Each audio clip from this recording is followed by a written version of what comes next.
Hello sweet soul, here before you with another video of adverb clause. And in adverb clause today we are going to look out adverb clause of condition. Condition, jar tar, at. And whenever we do the construction of adverb clause of condition, we go with the three format of the tenses. If we follow in subordinate clause simple present tense, there we use in main clause simple future tense. जर simple present tense जर आपण subordinate clause मध्ये वापरतोय तर main clause मध्ये simple future tense वापरतोय. जर subordinate clause मध्ये if we use simple past tense, we use subject, would, verb, extension in main clause. जर सबऑर्डिनेट क्लॉज मध्ये जर पास्ट टेन्स असेल तर फॉर्मॅट मध्ये मेन क्लॉजच्या फॉर्मॅट मध्ये सब्जेक्ट, वुड, वर्ब, एक्सटेंशन वापरतात. बाकीचे कन्स्ट्रक्शन पॉवर वापरतात, पास्ट टेन्स वाले पण कन्स्ट्रक्शन पॉवर वापरतात मेन क्लॉज मध्ये, पण जनरली हा कन्स्ट्रक्शन फोर्स आहे की तिथे त्याचा वापर होतो. आणि इफ तिसऱ्या फॉर्मॅट मध्ये जर सबऑर्डिनेट क्लॉज मध्ये जर पास्ट परफेक्ट टेन्स वापरतो, if we use past perfect tense in subordinate clause, undoubtedly we use would have, could have, PP extension. That is unfulfilled condition. म्हणजे अनफुलफिल्ड कंडिशन म्हणजे काय? जर मी अवेलेबल असतो तर ते मी करून टाकलेलं असतं. मी अवेलेबल, मी जर तुझ्या जागी असतो तर मी ते केव्हा संपून टाकलेलं असतं. म्हणजे त्याला आपण एक दुसऱ्या प्रकारे त्याला सब्जेक्टिव्ह मॅटर पण म्हणतो. सब्जेक्टिव्ह मॅटर पण म्हणतो. एक कन्स्ट्रक्शन माहिती आहे त्याच्यामध्ये काय आहे? जनरली आपण अनफुलफिल्ड कंडिशन मध्ये आयच्या समोर काय आहे? आय हा जेव्हा सब्जेक्ट म्हणून आपण वापरतो, आय हा आपण जेव्हा सब्जेक्ट म्हणून वापरतोय तर अनफुलफिल्ड कंडिशन मध्ये आयच्या समोर हेल्पिंग वर्ब कोणतं वापरतो? जनरली आपण आयच्या समोर पास्ट टेन्स मध्ये जर हेल्पिंग वर्बला वर्ब म्हणून वापरायचा आहे तर तुम्ही वॉज वापरणार. इफ आय वॉज, तो फिल इन द ब्लँक्स मध्ये क्वेश्चन राहू शकतो. असं नाही म्हणत का जर मी तुझ्या जागी असतो तर ते काम ते मी पूर्ण केलेलंच असतं, करून टाकलेलं असतं. म्हणजे मी तर त्या गाडीचा जर ड्रायव्हर असतो तर अपघात टाळला असता. पण मग त्यावेळेस का तुम्ही वाक्य असं कराल का? If I was the driver of that vehicle I would have avoided the accident. तुम्ही असं कराल का? नाही. अशा वेळेस जेव्हा सब्जेक्टिव्ह मूड असतो, फॅक्टर ऑफ इमॅजिनेशन असते, तर आयच्या समोर काय येतो? अशा वाक्यामध्ये आयच्या समोर वेअर येतो, WERE. If I were in your place I could finish the work in time. जर मी तुझ्या जागी असतो तर ते काम पूर्ण करून टाक. आपण जनरली आपल्या मोठे म्हणतात ना आपल्याला, अरे यार मी तुला सांगितलेलं टार्गेट होतं, तू ते पूर्ण नाही केलं. मी जर तुझ्या जागी असतो तर मी निपटून टाकलेलं असतं. अशा कन्स्ट्रक्शन फोर्सच्या वेळेस आता पॉसिबल आहे का? If I were the principal of my school, if I were the chief minister of my state, तर मी लॉकडाऊन मोकळं करून विद्यार्थ्यांसाठी शाळा सुरू केली असते. इज इट पॉसिबल राईट नाव? नाही. पण आपण काय करतोय? जे सध्या पॉसिबल नाही त्या गोष्टीवर चर्चा करतोय. म्हणजे अशा वेळेस काय वापरायचं असतो? आयच्या समोर वेअर वापरायचा असतो. लक्षात ठेवा, फिल इन द ब्लँक्स मध्ये कन्सेप्ट असते. If I were the prime minister of India, is it possible today? Is it possible to replace mister Modi to you? In future it may be possible. In future it can happen. But right now no, never. आताच्या आता नाही होऊ शकत. पण आपण चर्चा करतोय, त्याला सब्जेक्टिव्ह मूड म्हणतात. हा फॉर्मॅट आहे. ऍडव्हर्ब क्लॉज ऑफ कंडिशन मध्ये जे सबऑर्डिनेटिंग कंजंक्शन वापरतात ते आहे इफ नॉट आणि अनलेस. इफ तर अफर्मेटिव्ह कन्स्ट्रक्शन आहे, सबऑर्डिनेटिंग कंजंक्शन आहे, पण इफ नॉट निगेटिव्ह आहे. आणि इफला गाळून तुम्हाला अनलेस वापरायचा आहे. म्हणजे एका अफर्मेटिव्ह कन्स्ट्रक्शन मध्ये निगेटिव्ह फोर्स लावायचा आहे. हा, जर सपोज वाक्यामध्ये इफ नॉट आहे आणि तुम्हाला अनलेस वापरायचा आहे, no matter, you can easily change. पण इफच्या वाक्यात अनलेस वापरायचा आहे, काहीतरी चेंज करावं लागेल. काय चेंज करायचं आहे ते आपण वाक्यासमोर बघूया. तसंच एक सबऑर्डिनेटिंग कंजंक्शन म्हणून वेदरचा आपण वापरतो. बघा, लक्षात ठेवा, सबऑर्डिनेटिंग कंजंक्शन कोणते? ऍडव्हर्ब क्लॉज ऑफ कंडिशन मध्ये सर्वात महत्वाचं इफ. दुसरा आहे इफ नॉट. तिसरा आहे इफ नॉटला रिप्लेसमेंट जे आहे ते आहे अनलेस, आणि अनलेसला रिप्लेसमेंट इफ नॉट. एक गोष्ट अजून लक्षात घ्या, इफच्या वाक्यात अनलेस करायचं आहे, इफ अफर्मेटिव्ह आहे, अनलेस निगेटिव्ह आहे, काहीतरी चेंज करावं लागेल. पण इफ नॉटचं वाक्य आणि अनलेस करायचं आहे तर विशेष चेंजेस करायची गरज नाही, टेन्स नुसार थोडं बहुत करावं लागेल. मग इफ नॉटचं अनलेस होईल आणि अनलेसचं इफ नॉट होईल, तर सहज वाक्य होईल. ओके, तर आपण त्या फॉर्मॅट नुसार जाऊया. बोर्डवर त्याचा एक्सप्लेनेशन आपण बघूया. सो जसं आता ऍडव्हर्ब क्लॉज ऑफ कंडिशन मध्ये तुम्हाला जे फॉर्म्युलेचा फॉर्मॅट सांगितलेला आहे, किंवा सिंपल प्रेझेंट टेन्स, जर सबऑर्डिनेट क्लॉज मध्ये सिंपल प्रेझेंट टेन्स असेल तर मेन क्लॉज मध्ये subject shawl will V1 extension असतो, म्हणजे सिंपल फ्युचर टेन्स असतो.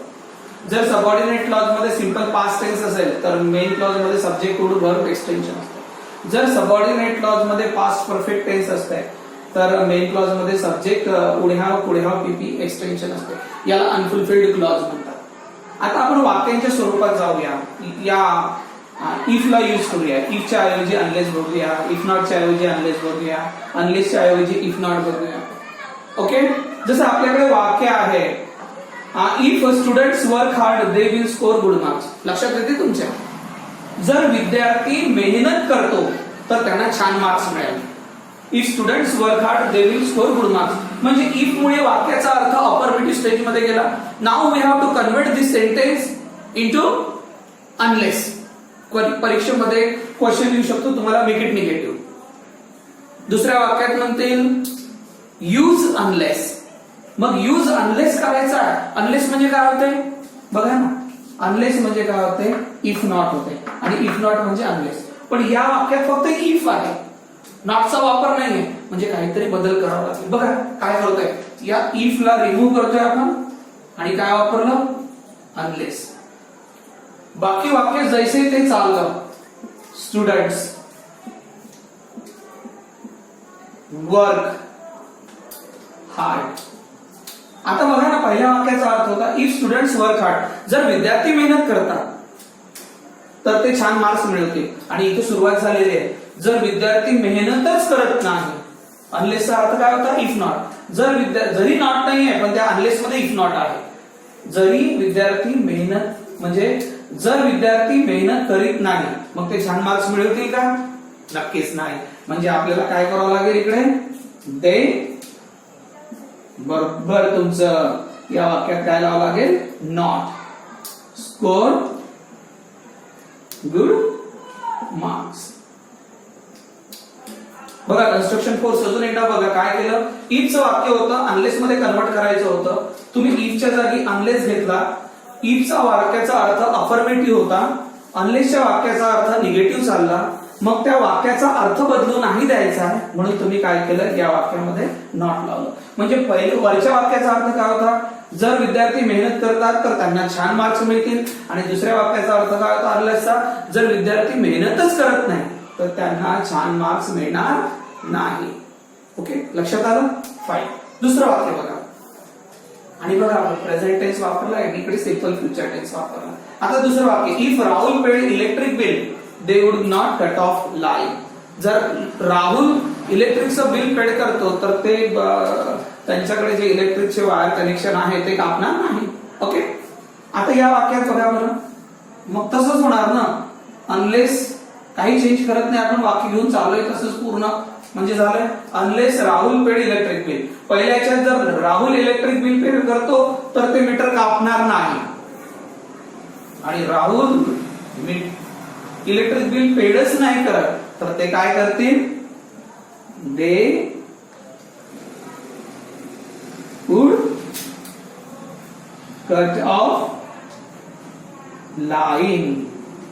बघा वाक्यातून नॉट काय म्हणजे याचा अर्थ काय झाला, इफचं वाक्य आहे अनलेस करायचं आहे. मेन क्लॉज मध्ये नॉट नसेल तर द्यायचं आणि असेल तर काढायचं. पण केव्हा, जेव्हा वाक्य फक्त इफचं असेल आणि कन्वर्ट करायचं असेल. बरोबर आहे, इथपर्यंत आला. आता if she is not active mode, if she is not in active mode, she will not be selected. ती ऍक्टिव्ह मोड मध्ये नसेल, चपळ ती आपलं कर्तृत्व दाखवणार नाही, तिकडे सिद्धता दाखवणार नाही, तर तिचं सिलेक्शन केलं जाणार नाही त्यांच्याकडून. जे काढले आहे. मगाच्या वाक्यात फक्त इफ होतं, आता याच्या वाक्यामध्ये काय मिळालं आपल्याला, इफ नॉट. मगाची तुमची वर्कशीट बघून तुम्ही थोडेसे बुचकाट पडले असाल, पण आता तुमचे डाऊट सुरू झालेले क्लिअर व्हायला. Okay, hope so. म्हणजे मोस्ट ऑफ द जे विद्यार्थ्यांना माहिती आहे की construction force adverb clause of कंडिशनचा, ओके त्यांच्या संदर्भात काही डाऊट नाही. पण ज्यांना माहित नाही आहे, थोडंसं कन्फ्युजन फॅक्टर आहे आणि सुरुवातीला कन्फ्युजन असतेच, पण आपण केल्याने होतेच, तो डाऊट सॉल्व्ह होते आपला. बघा ना, इफच्या वाक्यात अनलेस वापरलाय तर काही चेंज केलेला नाही, तुम्ही सरळ सरळ अनलेस वापरलाय, तिकडे चेंज केलेला. आता या वाक्यात इफ नॉट आहे आणि तुम्ही अनलेस वापरताय, म्हणजे तुम्हाला इकडे काहीच चेंज करायची गरज नाही. She is in active mode, she will. आता नॉट गाळू का, नाही गाळायची गरज. का नाही गाळायची गरज लक्षात आलं तुमच्या. ते इफचं वाक्य होतं आणि त्याच्यात अनलेस वापरलं. हे इफ नॉटचं वाक्य आहे, तिकडे काही चेंज करायची गरज नाही. लक्षात येत आहे. पुढलं वाक्य, if he did not go rightly by the way, मार्गातून तो जर व्यवस्थित जात नाही, he would not be achieve target, त्याचं ध्येय पूर्ण होणार नाही. आता बघा ना, या वाक्यातला तुम्ही काय काढला, इफ काढला आणि काय काढला, नॉट काढला. म्हणजे काय वापरला तुम्ही, अनलेस वापरला या इफ नॉट साठी. मग ही आता बाळांनो या डीडचं काय करता, म्हणून तुम्ही काय करताय, हा डीड कोणाला देता, गोला देता आणि याचं पास्ट टेन्स कन्वर्ट करता. हा इथे चेंज करताय, इथे डीड नॉट आहे म्हणून वेंट केलं, हा डीड कोणाला शिफ्ट केला, गोला शिफ्ट केला आणि बाकी वाक्य जायचं इथे चाललं. तुम्हाला इकडे कुठे चेंज करायची गरज नाही, ऍज इट इज. तुम्ही डॉट द्यायचा नाही, तुम्हाला पूर्ण वाक्य लिहायचं आहे. शॉर्टकट पॅटर्न नको वापरू, आपल्याला थोडंसं अर्जन्स आहे. आता तसंच वाक्य एक 5 नंबरचं वाक्य, हे पास्ट टेन्सचं वाक्य होतं म्हणून गोला तुम्ही काय लावा, वेंट लावला. आता 5 नंबरचं वाक्य बघा, unless she invites today, she will not be available.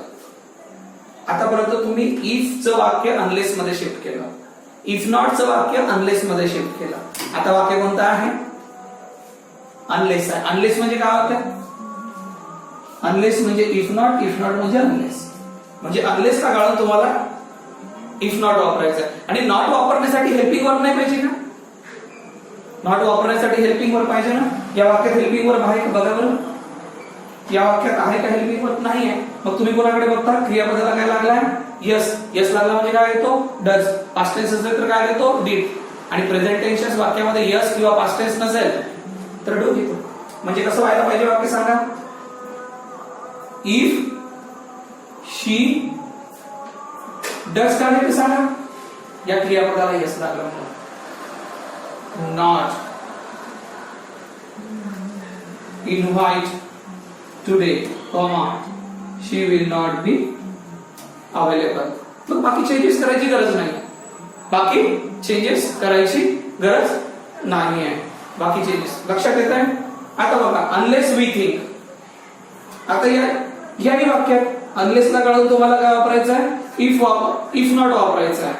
आणि इफ वी या वाक्यात थिंक आहे, क्रियापदाला यस लागला आहे, नाही. यस लागला होता तर डज घेतला होता, नाही लागला आहे म्हणून तुम्ही काय घेता, do not think logically we shall not receive blessing. बरोबर आहे. म्हणजे या वाक्यामध्ये आपण काय करतोय सांगा, या वाक्यात आपण काय करतोय, पास्ट टेन्सच्या वाक्यात तुम्ही डीड वापरा, प्रेझेंट टेन्स मध्ये क्रियापदाला यस किंवा यस असेल तर डज वापरणार आणि नसेल तर डू वापरणार निगेटिव्ह फॉर्मॅट मध्ये. लक्षात येते. तर अशा पद्धतीने हे 3 फॉर्मॅट आहे. बरोबर आहे. अशा पद्धतीत काय लक्षात आलं सांगा, अजून एकदा पटकन सांगा मला. Do it fast. म्हणजे अनलेसचं वाक्य तुम्ही पहिले तर इफचं वाक्य अनलेस मध्ये शिफ्ट केलं, तर मेन क्लॉज मध्ये तुम्ही चेंज केला. नॉट होता तर गाळला, नव्हता तर दिला. इफच्या वाक्यात जेव्हा इफ नॉटचं वाक्य आलं आणि तुम्ही अनलेस वापरलंय तर तुम्हाला कुठे चेंज करायची गरज पडली नाही मेन क्लॉज मध्ये. फक्त वर्बच्या ठिकाणी जर तुम्हाला गरज पडली तर चेंज केला. आणि ज्या वाक्यामध्ये तुम्ही अनलेस होता, ज्या वाक्यात अनलेस होता त्या वाक्यामध्ये तुम्ही नॉट लावायसाठी हेल्पिंग वर्बचा वापर केला. जर वाक्यामध्ये हेल्पिंग वर्ब असेल, इज असेल तर इज नॉट करा. इज जसं म्हटलंय, unless he is here he will not get prize. तो जर उपस्थित नसेल तर त्याला प्राइज मिळणार नाही. म्हणजे ही इज होतं तर तुम्ही काय म्हणाल, if he is not here he will not get prize. वाक्याचा अर्थ बदलला का? नाही, आपण बदलू नाही दिला. मग तशाच पद्धतीने ते तुम्ही फॉर्मॅट केलेला. इकडे वेंट होतं म्हणून इकडे तुम्ही इकडे डिड नॉट गो होतं म्हणून तुम्ही इकडे वेंट केलं, कारण की इफ नॉटच्या ऐवजी अनलेस वापरलं. इकडे इन्व्हाइट्स होतं म्हणून तुम्ही इकडे डज नॉट घेतलेला. इकडे फक्त थिंक होतं म्हणून डू नॉट घेतलेला. आता हे वाक्य प्लेन आहे बाळांनो, याला कंपाऊंड सेंटेन्सचं वाक्य म्हणतात. याला उद्या तुम्हाला असे म्हणू शकतात मेक इट कॉम्प्लेक्स सेंटेन्स, ज्या वाक्यात मेन क्लॉज आणि सबऑर्डिनेट क्लॉज असतो. दोन सब्जेक्ट असतात, दोन वर्ब असतात. ऍडव्हर्ब क्लॉज ऑफ कंडिशनच्या फॉर्मॅटमध्ये. बघा, stop doing nonsense otherwise you will be out of team. हे वाक्य आपण इफ नी करूया. हा मूर्खपणा थांबव नाहीतर टीमच्या बाहेर होशील. हा मूर्खपणा थांबव नाहीतर टीमच्या बाहेर होशील. म्हणजे काय होईल, या वाक्याला जर तुम्हाला प्लेन इफ नी वाक्य करायचं असेल, if you stop doing nonsense, बघा इथपर्यंत आला. जर तू मूर्खपणा थांबवतो तर वाक्यातून काय गाळायचं, अदरवाइज गाळायचं. म्हणजे जर तू मूर्खपणा थांबवतो, you will be out of team, टू टीमच्या बाहेर होशील का? नाही ना. जर तू मूर्खपणा, म्हणजे कसं होईल वाक्य, you will not be out of team. आता मला सांगा कसं अजून एकदा. पहिला मूळ वाक्याचा अर्थ बघा, मूर्खपणा थांबव नाहीतर टीमच्या बाहेर हो, असं वाक्याचा अर्थ होता. मग तुम्ही त्या वाक्याला ऍडव्हर्ब क्लॉज ऑफ कंडिशन मध्ये कन्व्हर्ट करताय, कॉम्प्लेक्स सेंटेन्स मध्ये शिफ्ट करताय. जर तू मूर्खपणा थांबवतो मग तुला टीमच्या बाहेर करणार नाही. ओके, इथपर्यंत आलं. Give respect or you will be out of committee. मान दे नाहीतर तू ती जी कमिटी आहे, संघटना आहे, त्या संघटनेच्या बाहेर जाशील. कमिटीचं स्पेलिंग बघा, सीओ, हा इकडे स्पेलिंग मध्ये गडबड. कमिटीचं स्पेलिंग कसं पाहिजे, C O double M I double T double A. लक्षात घ्या, C O double M I double T double A. आता अर्थ बघा बरं, गिव्ह रिस्पेक्ट, मान दे नाहीतर कमिटीच्या बाहेर. म्हणजे तू जर मान देतो, इफ यू गिव्ह रिस्पेक्ट, तू जर मान देतो तर तू कमिटीच्या बाहेर, इथे काय लावा तुम्ही, नॉट, बाहेर होणार नाही. आणि याच वाक्याला तुम्ही मग अनलेस मध्ये करू शकता. नाही करू शकत का? जसं स्टॉप डुईंग नॉनसेन्सचं वाक्य तुला मग इफ नी केलंय तुम्ही, मग त्याला अनलेस मध्ये कन्वर्ट करा. If you stop doing nonsense comma, तर तुम्ही you will not be out of team केलं. मग हेच वाक्य अनलेस मध्ये केलं तर unless you stop doing nonsense you will be out of team. वाक्याचा अर्थ बदलला, नॉट. ओके, इथपर्यंत आलं. आणि cross the road carefully or face accident, रस्ता व्यवस्थित पार कर नाहीतर अपघात होईल, असा भावार्थ आहे. मग तुम्ही काय म्हणाल, दोन पद्धतीने लिहू शकता. If you don't cross the road carefully, जर तू रस्ता व्यवस्थित पार करत नाही, यू विल फेस ऍक्सिडेंट असं होईल. आणि if you cross the road carefully you will not face accident. वाक्याच्या अर्थानुसार तुम्ही त्याला कन्व्हर्शन देता. बघा, ऍडव्हर्ब क्लॉज ऑफ कंडिशन मध्ये अजून कन्स्ट्रक्शन कोर्स आहे. एक बट फॉरची कन्स्ट्रक्शन आहे आणि त्याच्यामध्ये अजून ऍडिशनल कन्स्ट्रक्शन आहे. पण जशी जशी आपल्याला गरज लागली त्या गरजेनुसार आपण त्या कन्स्ट्रक्शन फोर्सचा वापर करूया. पण हे अतिशय महत्वाचा फॅक्टर आहे. जे नोट्स पाठवलेले आहे हे नोट्सच्या रिलेटेड एक्सप्लेनेशन आहे. आता हे जे सेंटेन्सेस एक्सप्लेनेशन आहे त्याच्यासोबत तुम्हाला जर काही डाऊट फाइंड आउट होत आहे, सुरुवातीला काही होऊ शकते, काही लोकांना डाऊट होऊ शकते, नो मॅटर, म्हणजे एकाच टर्म मध्ये क्लिअर होईल बा, ही पण बाब नाहीये. पण डाऊट असेल तर मला विचारा, नक्कीच कॉल करा. We shall go with the another video in another time. Okay. ओम शांती.